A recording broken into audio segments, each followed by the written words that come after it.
What's going on, YouTube? V here. So today I want to talk about a bunch of stuff happening over the weekend as far as card valuations. A lot of weird things happened between last week and this week as far as the market, and today we're doing some Monday meta market watch, talking about a lot of cards that affect the meta and what's in a lot of these decks, as well as some other cards that I want to show you at near the end of this market watch. So definitely stay for the whole thing and see about other cards and their price valuations. Right off the gate, let's talk about Shells of Valhalla. No, I mean, Legendary Duelist White Dragon, and how Bingo Machine Go is a $30 card. Now, can we be honest with ourselves and realize that Blue Eyes ain't doing anything? Not that Blue Eyes is a bad deck, not that Blue Eyes inherently is a deck that I think is not as good as the other decks on meta, but Blue Eyes plays straight up fair Yu-Gi-Oh! And I don't think it's going to work this meta. I don't think a lot of decks that play fair Yu-Gi-Oh! Is going to work. And all these Blue Eyes cards, even though Blue Eyes Saw Dragon's a great card as well, I don't think they can compete against Gokis, against Sky Strikers, against Ultra Guys, against all these meta decks, even Dracos. I think Blue Eyes, even though it's a great deck, it still has, playing normal Yu-Gi-Oh! And doesn't gain so much advantage that those other decks can easily gain. So that's what I think about all these cards as far as Legendary Duelist, White Dragon, and Abyss booster boxes. Same thing with Blackwings. I'm a huge Blackwing fan. I have the deck right over here. And I've been working on the deck literally the whole day and working on different builds. I saw the kid that went undefeated this past weekend at OTS. I looked through all that stuff, and I don't think Blackwings are going to be that good. They play, once again, fair Yu-Gi-Oh! They have a couple of cool combos, but I'm not sure if they can compete against Sky Strikers, Ultra Guys, Dracos. I don't think they can compete against the meta. The current tier 1, I don't think they can hold it against them. But the deck is a very good deck still. And same thing with Blue Eyes, and same thing with the other deck I'll mention in a second. Look at the price points, though. I think these Blue Eyes cards are going to go down in value. I think Blue Eyes Saw Dragon absolutely go down in value. I think Blackwing 4 Arm Master will go down in value. And I also think Blackwing Simone, the Poison Wood, will go down in value. But until that happens, they're going to maintain some pretty high price points. And I think Blackwing Simone might not go down for a while because everyone's going to be buying 3 of these. Whereas the case of Blackwing 4 Armor, everyone's going to be buying 1. It might start going down a little bit faster. Same thing with Blue Eyes Saw Dragon, everyone's going to be buying 3 of these, so they might maintain price point. Bingo Machine Go, I'm not sure if anyone's going to be playing that card at all. But that's a thing. I just don't know. As far as the rest of the cards, I think they'll go down in value ultimately with this set, Legendary Duelist, White Dragon, Abyss booster box. It's still a good set. It still has a lot of great cards, and hopefully Blue Eyes can get some better support that'll allow them to be more viable, like a better Link Monster, or same with Blackwing, he's a Link Monster, and stuff like that. Up next, let's talk about the 2018 Megatins. And looking at the Megatins cards, we're still seeing Evenly Match be a very dominant card at its price point. Holding its price point another week, yet again. Now, that's really interesting, being the fact that we've seen decks, sets come out, and their price point's lowered relatively fast. But Evenly Match isn't changing its price point. The reason why is, even though it didn't show much play in the main deck in the YCS, I think it should have, but it didn't. It showed a lot of it was in a lot of people's side decks in both the YCS and this past weekend, and that shows you that Evenly Match is a great card. I mean, it's good against Strikers, it's good against Gokis, it's good against Ultra Guys, it's good against Dracos. Basically, if you're playing a tier 1 deck, this card messes you up pretty badly. That's why I think it's going to be holding its $29 price point for the reprint. Another thing we look into as well is the fact that nobody's opening Megatins. Nobody's opening Megatins. The only people that are opening Megatins is random guys like here, a couple of here and here. But for the most part, when you see a store that someone that holds a dominant price point like 81, that's probably a card shop that opened all these Megatins. And that's why this guy has 81 packs and stuff like that. Even though he has packs, I mean, you can look at other cards as well. Like this guy has 15. Top card shop is probably a card shop, I'm going to guess. Top card shop, and that's why it's holding these relatively high prices, even though nobody's opening these sets yet. I think Megatins eventually will start falling down in value. Some cards might not fall as fast as others, like Evenly Match, but it all depends on what happens. It all depends on if any of these cards are called into the meta. If Yu-Gi-Oh! Players can find a better way to bring out Borreload Dragon faster, this card might go up in value. Firewall Dragon gets banned, definitely go down in value. Saryuja, let's say this deck that there's one card and brings out Saryuja, it might go up in value, even with the Megatin reprint. So I'm not going to count any of these Megatin cards out by themselves, but for the most part, Megatins themselves, as far as opening for value, there's not much. You pay $20 for a Megatin, you need to pull a Borreload plus other cards to make your value up. Or you need to pull Evenly Match. If you don't pull any of these two, if you pull like these other cards, like a Firewall Saryuja, that's also considered good. But if you pull like Purple Nightfall, Blue Sky, and like Inspector Border, you're losing money. So you have what, 1, 2, 3, 4 cards to pull from in order to make your money. In this instance, you can pull Evenly make your money, or Borreload in combination with other cards to make your money. my friend Ben pulled 3 Squib Draws out of 2 Megatons, as well as the other card. I found the other secret that was really jank too. It's just, yeah, it's not good times, boys and girls. Heavy Metaphor is actually another card that's on the $5 once again because pendulums, even though pendulums are good still, they're really good. Election Night it's just, you know, everyone had 3, so everyone's gonna be selling their second and third in the market. Price is gonna go down, and the Megaton one was already low enough, so there it is again. Yeah, I don't know about Spellbook Knowledge. I'm just not good with that card's price point. Looking at other cards, Dragon Diagram, there's 26 prices, but who cares? Because it came out with Bowser Legends. The last one that just came out. That's the thing. Hatred Nade's still a great card. I think that a lot of Yu-Gi-Oh players are just passing because it's cheap. But this is an amazing card that's actually still good. Your opponent has multi-roll, a bunch of set cards, Hatred Nade, those cards get banished. You play against Altergeist, Hatred Nade, there it goes. You better force out that Altergeist monster from their hand, you know, or they're not going to be able to do it. It's still a great card. I think a lot of Yu-Gi players are just not looking at. Good against Dracos as well. Force them to use cards they don't want to use necessarily. Mythical East Master Serpent's undercard's $1.50. And for the most part, Pendulums is one of the cheapest decks out there. Except you have to buy Jackal King, which is still holding around a $7 price point. Price is showing it going down and stabilizing. But yeah, it's around $7 for Jackal King. You're going to need 2 of these if you're looking to play Pendulums. You might want to check out Jerry Mitchell's deck. He made top 64 at Nash, the YCS. He also made top 64 at Nationals, actually. I think he made top 16. He's the Pendulum God, and literally, you gotta see this deck profile when he runs. It's very, very inexpensive, but very good. Moving forward, guys, look at Shadows of Valhalla quickly, guys. Ash Blossom is still maintaining its price point. Again, Ash is still being one of the most dominant hand traps in the meta. Again, anyone else bored of this besides me?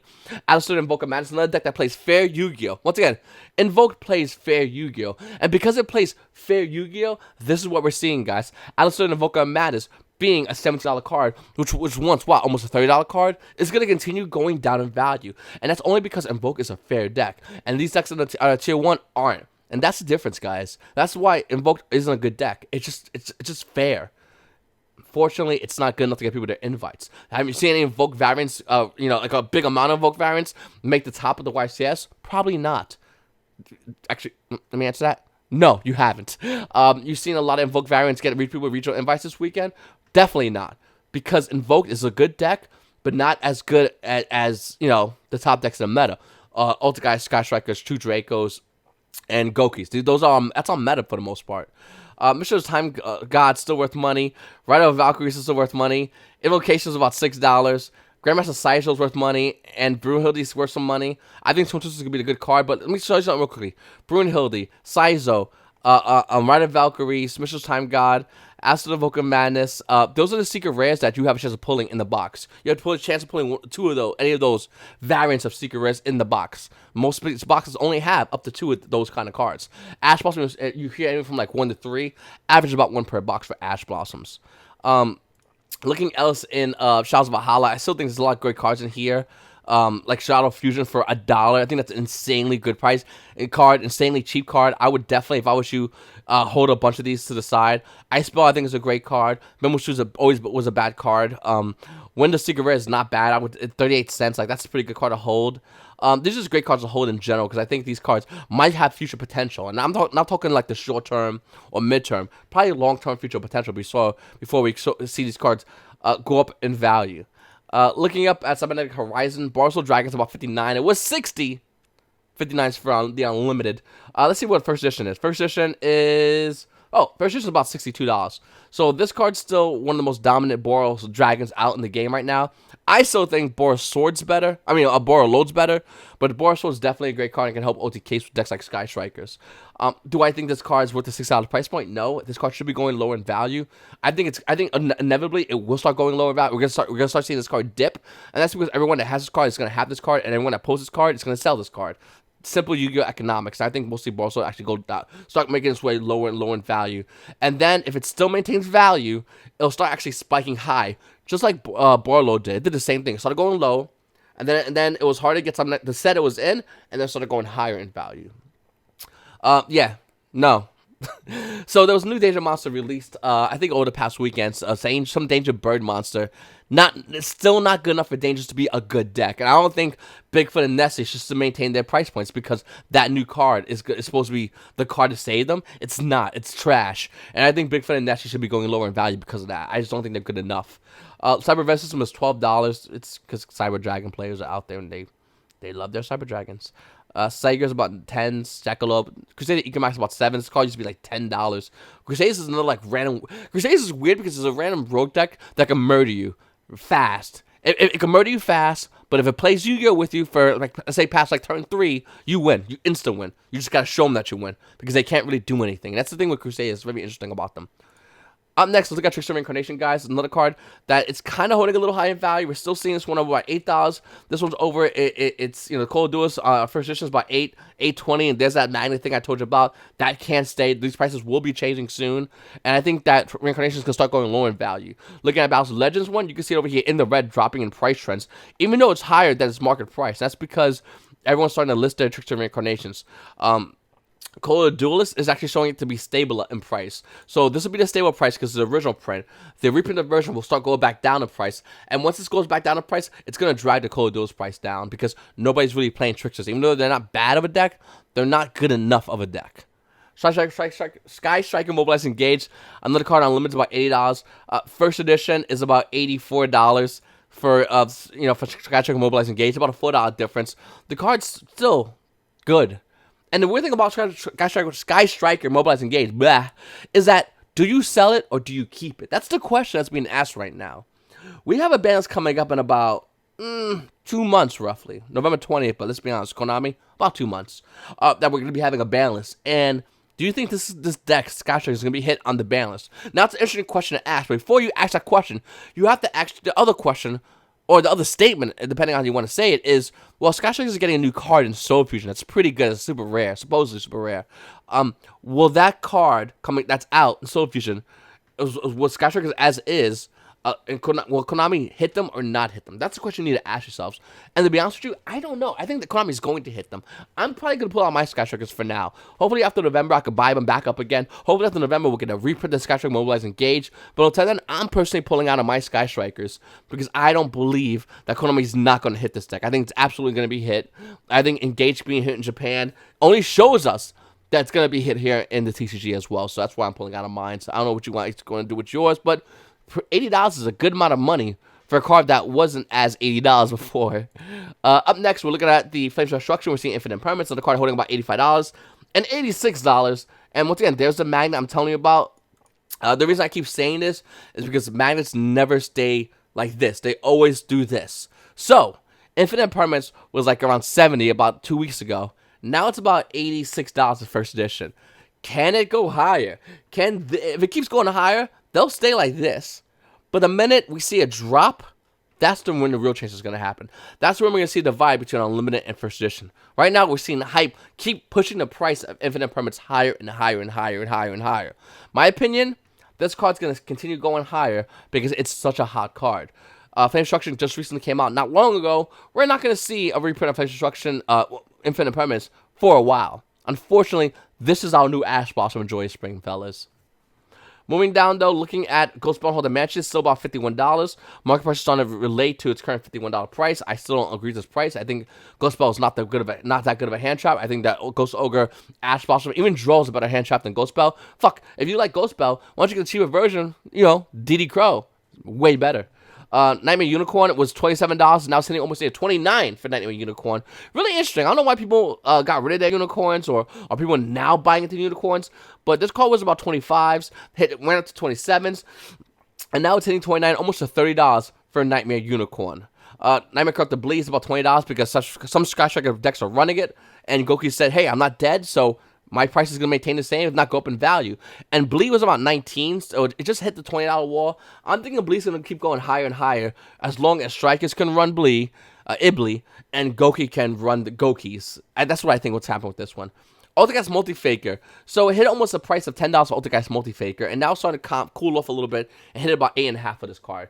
My opinion on this, I think Multigeist in general is a great deck. I think Multi-Faker is a great card. And yes, it is because I'm biased since Ultigeist is my favorite deck in the format right now. But I just think that Ultigeist is a deck that's highly underrated right now. And if you don't know what they do, and you're playing a meta deck that's not Ultigeist, you better learn what this deck does, because this deck will steal a win from you.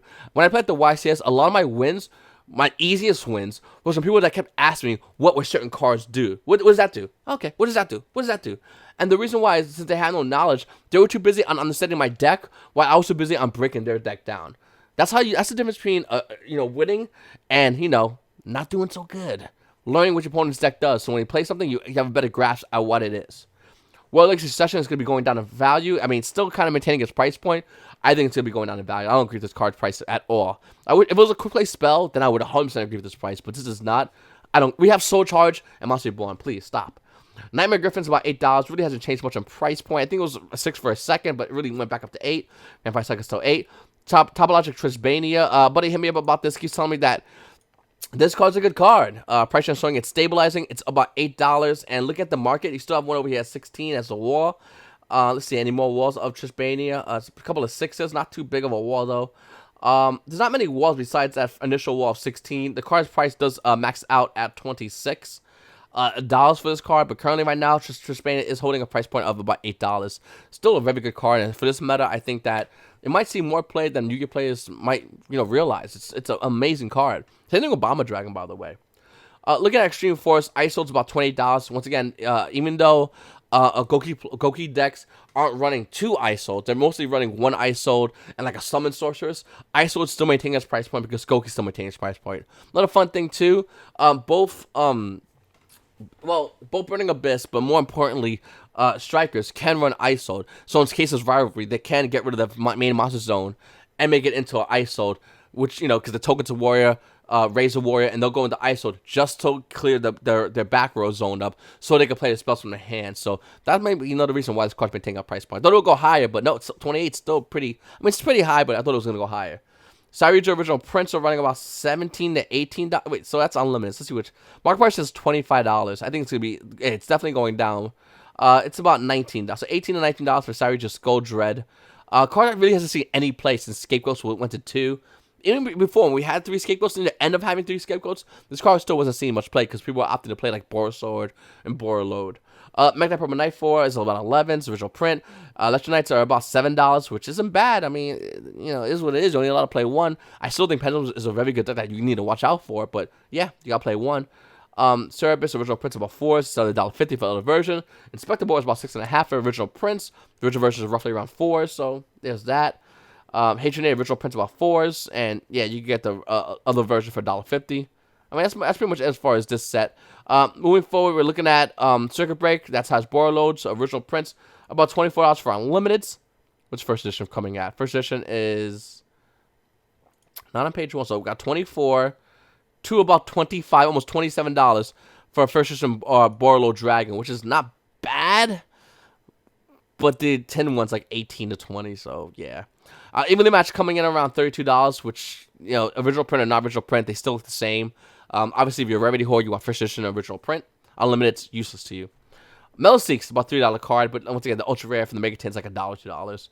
Spear Modes are still holding value. I don't know why this card's holding value at all, to be honest with you. Spear Mode Super is a nice, but they're not used anymore. I think if anyone's going to use anything, it's going to be the Kaijus are going to be seeing more play. I don't think Spear Mode should see any play whatsoever, and I'm expecting this card price to actually go down even further. Double Hicks is about 5s because they got no reprint. Lulz. And the money Marionette's like almost $2. Okay. Color Duelist, Firewall Dragon's about 17. Sure. Something like Bomber Dragon's about 7s. That's still high. The Megatins are like 4s.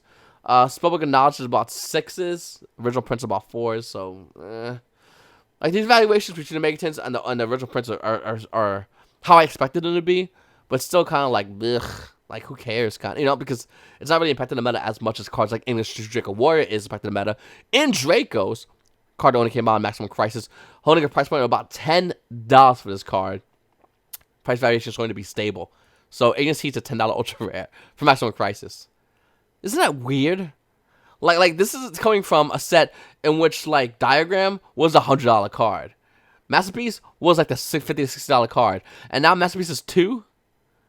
Diagram is about less than 2, and this card's a $10 card.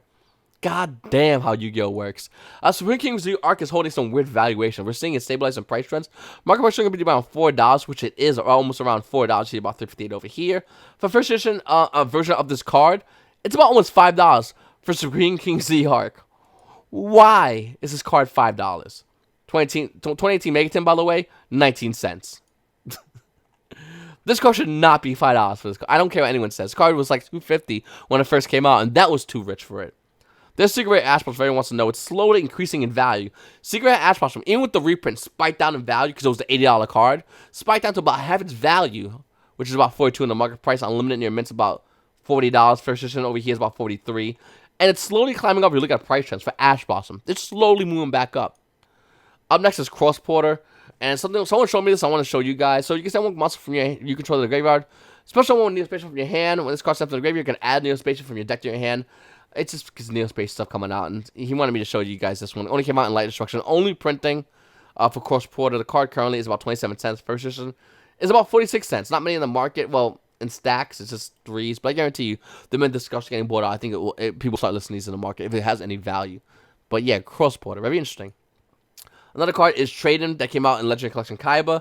This card might actually go up in value. What, with the blue eye stuff happening, you see it up increasing in price trends, and just in general, it might go up in value for the Secret Rare. It's about $2.50, almost $3. First edition is going to run you almost near $4 for the Trading for Legendary Collection Kaiba. Look at the values. It's just a bunch of 1s and 3s. I don't see any walls yet. There's a 5 listed around near the 5.5 wall. There's no big walls in this card. It does bottom around $6 though for this Trading for Legendary Collection Kaiba. Look at the other versions. Another one that came out Ultra Rare is like 2s, and the Super Rare is like $1. But yeah, the Secret Rare is the one you really got to pay attention to. Gleipnir, Fetters of the Frenier. Came out in Soma Ragnarok, only printing. Everyone's getting excited about this Nordic Link monster. It looks really good. And I have another card to show you from that set. But yeah, Ultimate Rare, all it does is, it's Rota for Nordics. Add a Rota monster from your deck to your hand. Price is starting and spiking and then stabilizing. The original price was $2.38. The new price for this card is around $11 for Unlimited. Hey, there's me. First edition Let You Play is about $18 for this card. $18 for first edition Gleipnir. Hey, you might want to go out there, look through your dollar binders, and find some Gleipnir. $1 for an $18 card. It's pretty good. Next, guys, the only Ultimate Rare, Ultimate Ultra was Thor, showing an increase in price. It was about $6 originally. Price is showing increasing and stabilizing in its new price point. Unlimited Light You Play is about 9s. First edition is almost near $10 for Ulti Thor. Another card I want to talk about. Where is it? Is it this one? Is it Vanity? Is that Vanity? Yeah, that is Vanity. So I just want to show Vanity for 2 seconds. This is a Legendary Collection 5 of these that increased. That's around $6. The Secret Vanity Unlimited, it's about $11. Now it's stabilizing its new price point. Light You Play is about $20 for Vanity. $20 for this card. Original price of Vanity was around $6. Another thing is Champion Pack of Book of Moon. Another card that literally it just got bought out because why the hell not? Book of Moon's new price, is $200 for Book of Moon Super Rare. So you have a Super Rare Book of Moon, about $200. Foreign ones are actually a little bit less. Not a lot, just a little bit less. So it's up to you if you want to buy an English Book of Moon or Italian Book of Moon or a German Book of Moon. They're roughly around $200 for this card. Super rare. Does anyone else feel like this is another? I'm not sure if I fell asleep on the wheel on this one, but I feel like Super Rare Book of Moon. It's kind of like Metamorphosis. Like nobody looked at it. Everyone came in and just grabbed it from the market and walked away, and that's where we're seeing these high prices that can't get replenished. Henceforth, lower the value to a more easier stabilized price point. It might actually maintain a $200 price point. Up next, on Morpheus Sloth, spiked on value, and now it's stabilizing. Price point trying to be about $3. First edition, it's about $4. People are listing tons of them. This guy has 26 of them and 26 unlimited. 11 first edition is coming in about $4 for this card. Someone tried to buy this card out not long ago. I don't agree with this buyout at all, by the way. But someone tried to buy this out about a week ago, and yeah, that didn't work. And I don't think this $4 price point is going to work again. I think the price of a Morpheus Sloth is going to drop down in value. And whoever did this buyout is probably going to lose money on this one. Anti-Spell Fragrance is going up in value.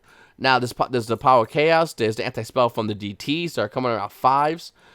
There's the Champion Fact regular rares that are around almost 5s. The Super rares are about 5s. All the the common anti-spell is about 5s. The ultra rare anti-spell from Battle's Legend Life's Revenge is 4s. What's that about? And the Power of Chaos one, we'll click on that one real quickly, guys, to show you, which is kind of stabilized in price point where it is right now. It's about 7s. A little less than the market price, but still pretty high for your anti-spell, due to the fact that it really has not done nothing this meta. Up next, Vision Hero Vylon, a card that started going back down in value, and I'm like, okay, good. Yu-Gi-Oh players know the card's decent, but it's not that good. It shouldn't be expensive. And then, bam, the card's back to being $17 for Vision Hero Vylon. And this could be attributed because we got the spoiler for the Legendary Collection boxes, and there were no Vylons, and then Yu-Gi-Oh players like, fuck, okay? We don't have no Vylons in there. We're just gonna buy Vylons, and I think that's why we're seeing this card at such a high price point. Up next, Triple Purse Dragon, another card that's $3 and starting to show more near 4s in the market. First editions are going to be about 5s. This card obviously being good against Sky Strikers, so they can't activate Ray. I'll read it for you guys. Once per turn, damage set when a spell trap or monster effect is activated. Quick effect. You can negate the activation. I mean, that's it right there. It also does piercing damage. You contribute to bring out Link 2 if you want to, and level 4 Dragon and all that jazz. But for the most part, you really won't care about this first effect about attacking into any of the Sky Striker monsters. They go to activate Ray during damage step or whenever, and you just go, no Ray. Not during damage step, but whenever they activate it. Whenever Ray's in the graveyard, they go, activate Ray, and you're like, Triple Burst Dragon says, fuck off. And then, bam. 2400 attack, by the way. 2 monsters, except tokens, Link 3. Up next, Blue Eyes White Dragon. Card's about $25, showing stabilization and price point from the Gold Series version. Limited version of it, I mean, the version printed came out is $26. Little fun fact, this card was in my dollar binder 2 weeks ago. Someone came in and bought 6 of them. 6 of them for $1. $6 for a $26 card right now. Then we're looking at Rainbow Neos, another card. It's starting to go up in value. Now, we're not talking about the Ghost Rare. Not talking about the Secret Rare. Those are going up in value. We're talking about the Super Rare. Like, even the Retro Pack Commons are kind of going low, but the Super Rare Rainbow Neos that came out in Legendary Collection 2, like, look what's happening. Look at this spike in value. $2 in the market price, and there's on first edition name meant for 9. Same thing going unlimited. After that is 10. But I mean, look at this. This is a buyout and a half for Rainbow Neos. This is being bought out because everyone's getting excited for all the new support coming off of this set, I guess. Black Wing Crystal Cracker Dawn is also continually increasing in value. $5 in the current market price. The unlimited versions are about what, 7s, almost 8s. And then you got the first edition versions, which are hitting almost near $10 for Black Wing Crystal Cracker Dawn. You know the sad part is, it only came out Premium Gold Return of the Bling. Literally, the only reason why I'm playing a gold card in my life is because it came out here and only here, unfortunately. Hopefully, Crystal Cracker Dawn comes out common and gets that, remedy bump, and I could actually get that version instead of this ugly-ass gold version that I currently have myself. The Cherry Beast DT2 is moving up again in value. Market price going to be about $42. It's actually hitting near $50. For DT2 Nursery Beast, we're seeing the Legendary Collection Ultra Rare also go up in value. It's about 16. We're seeing it hit almost near, $19 to $20. The Secret Rare Finna also 2. It's about 15. No, I'm sorry. 15 was heavy plate. $22 for this one. The Haunted Mine Gold Mine is going up in value beyond its market price. The Nursery Beast is slowly increasing in value. Now, I don't know if Yu-Gi-Oh players are doing this in preparation for the plant deck that may use this card, or just in general as a good card to stop Sky Strikers. But Nursery Beast it's a pretty good card. You're right. I'm next. Different Dimension Grounds also increasing value. Great for the side deck. A lot of Yu-Gi-Oh players are now playing this card in the side decks to stop literally every fucking thing that's named Go Keys. Like, just stop Go Keys, and then you win at Yu-Gi-Oh.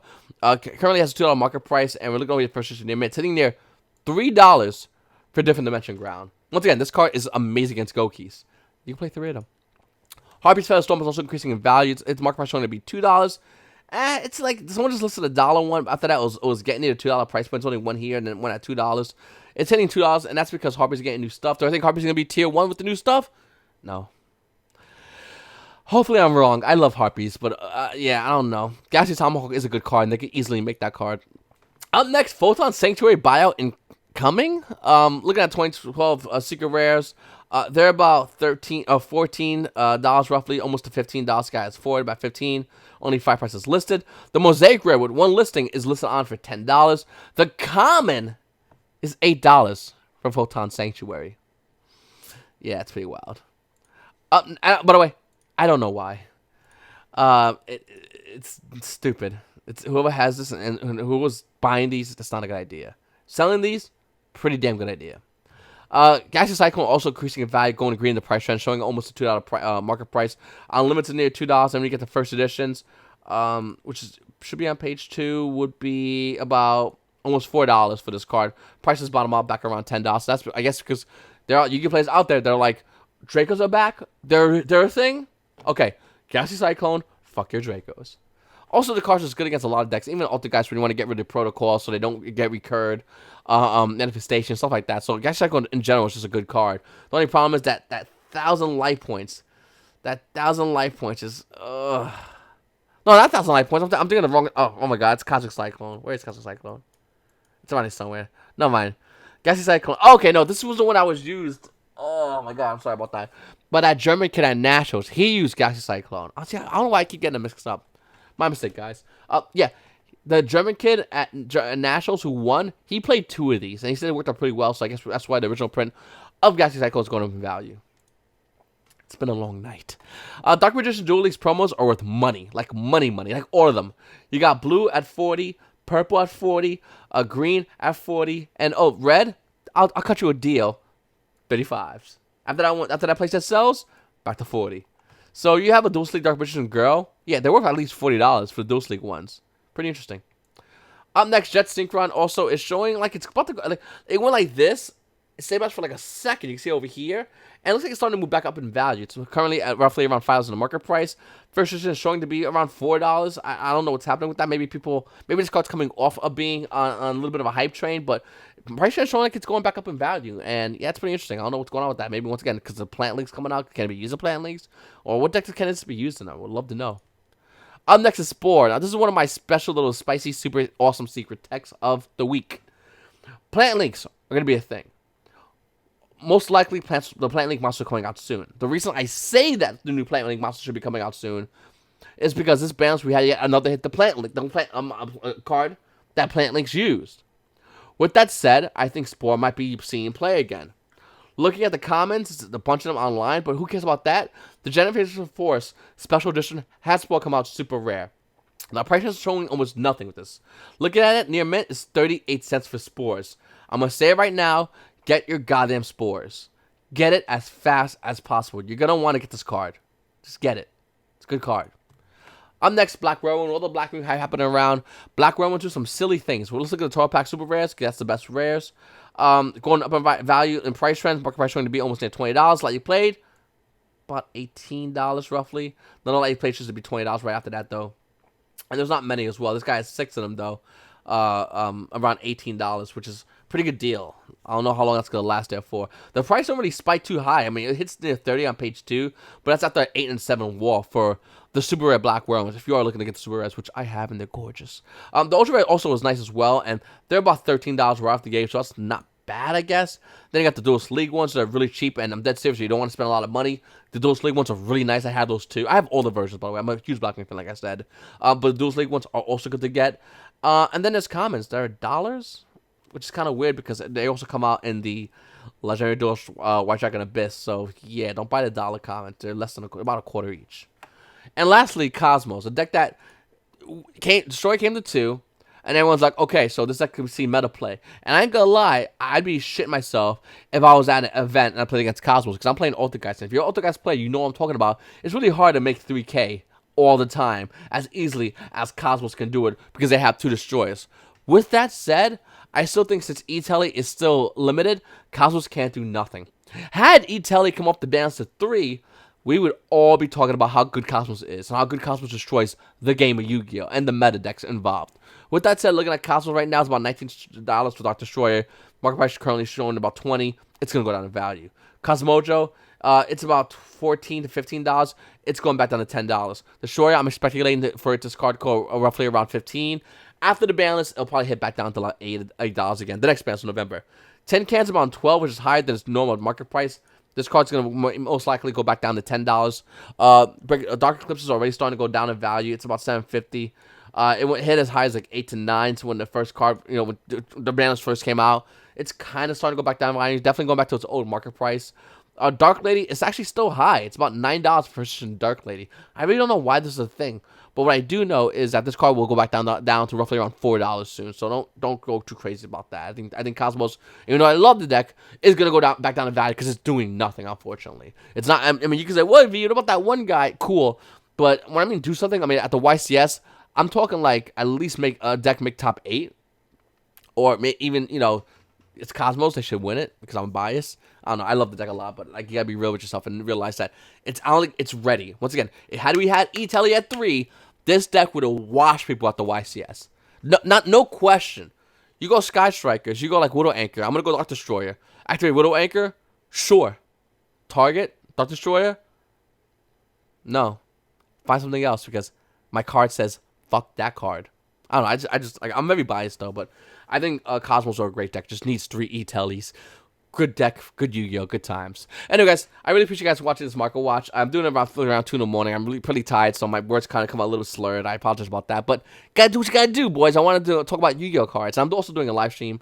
By the way, I might be start doing live streams back again on Sunday, so I would love if you guys check it out. And the only way you can find out I'm doing live streams is hitting both the subscription button and the little bell icon as well as the like button. Make sure to please comment down below. I read every single one of your comments. I would greatly appreciate it. What you have to say about this meta, what deck you're playing, and what are you looking forward to in this meta as far as any future decks, or you can stick with your current deck, whatever it is. Please comment below. Let me know what deck you're playing. I would love to know. It's your boy V, guys. Make sure to subscribe.